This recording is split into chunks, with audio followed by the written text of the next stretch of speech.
नमस्कार दोस्तों।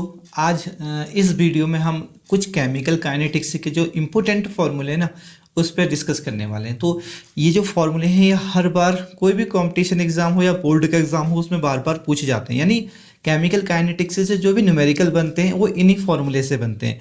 तो कुछ जो इम्पोर्टेंट फार्मूले हैं वो इस वीडियो में आपको देखने को मिलेंगे। तो वन बाय वन हम उसकी ओर डिस्कस करते हैं, ठीक है। तो सबसे पहले जो इम्पोर्टेंट फार्मूला है वो एवरेज रेट का है, औसत दर का है। तो एवरेज रेट कैसे निकालेंगे? जैसे कोई आर रिएक्टेंट हो गया, पी प्रोडक्ट है, ठीक है। तो इसका जो एवरेज रेट हो जाएगा minus del R upon del T is equal to plus del P upon del T. Reactant में माइनस का साइन लगेगा, प्रोडक्ट में पॉजिटिव का साइन लगेगा। क्यों लगेगा? क्योंकि प्रोडक्ट बनता है तो प्लस साइन और रिएक्टेंट कम हो रहा है तो उसमें नेगेटिव साइन लगेगा। ओके, तो अभी दूसरा देखो, दूसरा एवरेज रेट के बाद है इंस्टेंट रेट यानी तात्क्षणिक वेग, तात्क्षणिक दर। इसमें क्या होता है, इसमें जो डेल होता है वो बस स्मॉल हो जाता है, ठीक है। इसमें जो टाइम ड्यूरेशन है वो बहुत छोटी ली जाती है, जबकि जो एवरेज रेट है उसमें टाइम ड्यूरेशन ज़्यादा ली जाती है। तो जो इंस्टेंट रेट का जो फॉर्मूला है वो R instant is equal to minus D R upon D T is equal to plus D P upon D T हो जाएगा। ओके, यहाँ पर एक चीज़ और ध्यान देने वाली बातें हैं कि जैसे हमने कोई एग्जांपल लिया, हमने अमोनिया फॉर्मेशन का एग्जांपल लिया, ठीक है। अमोनिया फॉर्मेशन का एग्जांपल में क्या होता है कि नाइट्रोजन प्लस 3 हाइड्रोजन मॉलिक्यूल से मिलके एक दो अमोनिया मॉलिक्यूल से बनाते हैं। अब जब हम इसका एवरेज रेट लिखेंगे ना तो क्या हो जाएगा पता है? एवरेज रेट बराबर हो जाएगा minus del N two upon del T is equal to क्या हो जाएगा? माइनस 1/3। ये जो 3 कॉफिशियंट होता है ना वो अपॉन में चला जाता है। तो ये कॉफिशियंट का विशेष ध्यान देना जब भी आप इंस्टेंटेनियस रेट लिखो या एवरेज रेट लिखो, ठीक है। तो ये बहुत इंपॉर्टेंट है, आप इसे ध्यान दीजिएगा। अगला जो इंपॉर्टेंट है वो है integrated rate equation for zero order reaction. तो इंटीग्रेटेड रेट इक्वेशन क्या होती है जीरो ऑर्डर के लिए? K is equal to R naught minus R upon T, where R naught is the initial concentration of the reactant और R क्या हो गया? फाइनल हो गया, ठीक है, फाइनल कंसंट्रेशन ऑफ रिएक्टेंट। अब जीरो ऑर्डर का ही पता है क्या होता है? हाफ लाइफ टाइम भी पूछा जाता है। हाफ लाइफ टाइम क्या होता है? हाफ लाइफ टाइम होता है जब जो इनिशियल कंसंट्रेशन हो जाए, कि जितने टाइम में इनिशियल कंसंट्रेशन हाफ हो जाता है वो क्या हो जाता है? हाफ लाइफ टाइम यानी अर्धायु काल। तो इसका जीरो ऑर्डर के लिए क्या रिएक्शन होता है देखना, T half is equal to R naught upon 2। इसे याद रखना, T half is equal to R naught upon 2। तो बार बार ये भी पूछा जाता है ना कि जो जीरो ऑर्डर रिएक्शन के लिए ना जो टी हाफ है यानी हाफ लाइफ टाइम है वो क्या इनिशियल कंसंट्रेशन पे डिपेंड करता है? ऑब्वियसली करता है, because T half is equal to R naught upon 2 के इसमें है, ठीक है। अब हम चलते हैं integrated rate equation for first order reaction.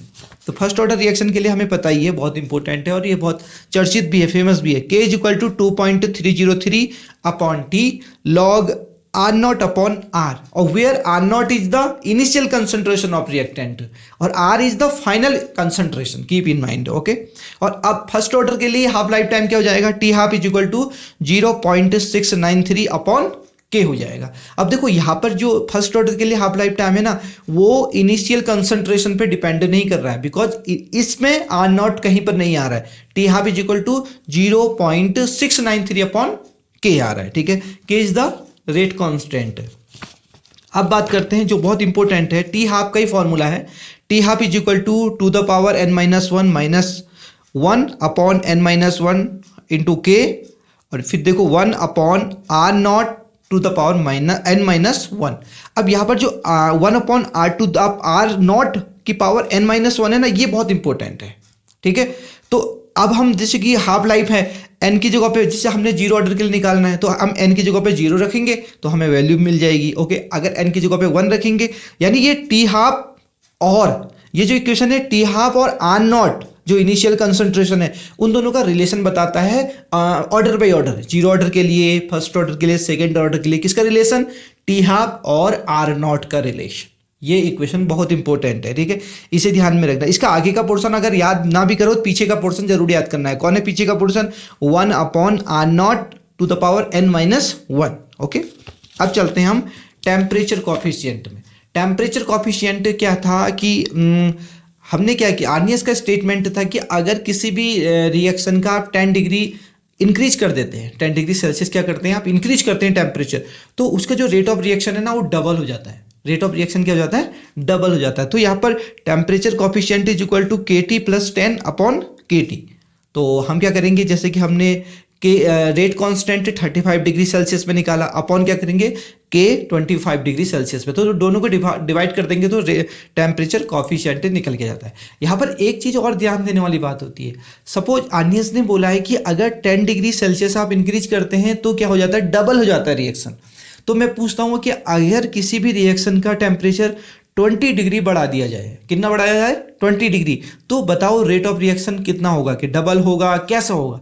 तो आपको क्या करना है ना, यहाँ पर सुनो, देखो आपने कितना इंक्रीज हुआ, 10 में 1 होता है, 20 में 2 हो गया, तो 2 की पावर 2 कर देनी है आपको, समझ में आ रहा है, 2 की पावर क्या कर देनी है, 2 कर देनी है, तो 2 2 जा 4, तो 4 टाइम्स क्या हो जाएगा, इंक्रीज हो जाएगा। तो अब आपके लिए क्वेश्चन है, ठीक है, ध्यान से सुनिएगा, कि अगर कोई रिएक्शन का टेम्परेचर 100 डिग्री कर दिया, ठीक है, 10 से क्या कर दिया, 100 डिग्री सेल्सियस कर दिया, तो मुझे बताना कि उसमें उसका जो रेट होगा वो कितना टाइम से इंक्रीज कर जाएगा। अगर 100 कर दिया, 10 to 100, ओके, 10 to 100 कमेंट करके छोड़ना कि उसका जो रेट ऑफ रिएक्शन है वो कितना टाइम से इंक्रीज कर जाएगा। अगर आपने 10 से क्या करा, 100 पहुंचा दिया, तो ध्यान रखना 10 में कितना बढ़ता है, 2 गुना, 20 में कितना होगा, ये आपको इसको और कमेंट करके जरूर बताना कि अगर आपने 10 से 100 डिग्री पहुंचाया किसी के टेम्परेचर को, तो उसमें रेट ऑफ रिएक्शन में क्या चेंजेस आएंगे, कितने टाइम से वो इंक्रीज करेगा। फॉर्मूला आपको दिख रहा है, उस फॉर्मूले के अकॉर्डिंग एन की जगह पे क्या रखना है आपको, मैंने बताया ना, एन की जगह पे जैसे कि 10 डिग्री बढ़ाया तो 1 रखना है, ठीक है, 20 बढ़ाया तो आपने 2 रखना है एन की जगह पे, और एन अब अगर आपने अभी कितना बढ़ा दिया, 9 बढ़ा दिया ना, तो यहाँ पर आपको 2 द पावर 9 रखना है, तो आंसर आपके सामने आ जाएगा। लेकिन कमेंट करना है कि कितने टाइम से आप, ये बहुत बार पूछा जाता है, IIT JEE मेंस बहुत बार, नीट में भी ये क्वेश्चन बार बार आता है, ठीक है, तो इसे ध्यान में रखना है। अगला क्वेश्चन है आर्नियस इक्वेशन है, आर्नियस इक्वेशन बड़ी फेमस है, K = A e⁻ EA upon RT, जहाँ क्या है, EA क्या है, एक्टिवेशन एनर्जी है, क्या है, activation energy.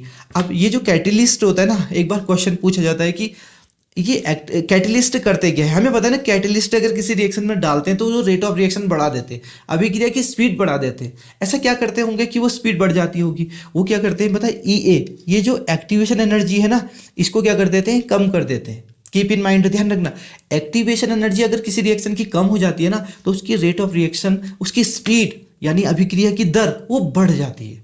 Keep in mind, तो कैटेलिस्ट का ये काम होता है कि एक्टिवेशन एनर्जी को क्या करना, डिक्रीज करना। ओके, अब हम चलते हैं, अब वही आर्नियस की इक्वेशन है, आर्नियस का मैथमेटिकल स्टेटमेंट है कि 2 टेम्परेचर के बीच अगर हमने 2 टेम्परेचर इंक्रीज किए यानी 10 to 20 करें, तो उसमें रेट कांस्टेंट में क्या डिफरेंस आएगा या उनका क्या रिलेशन होगा।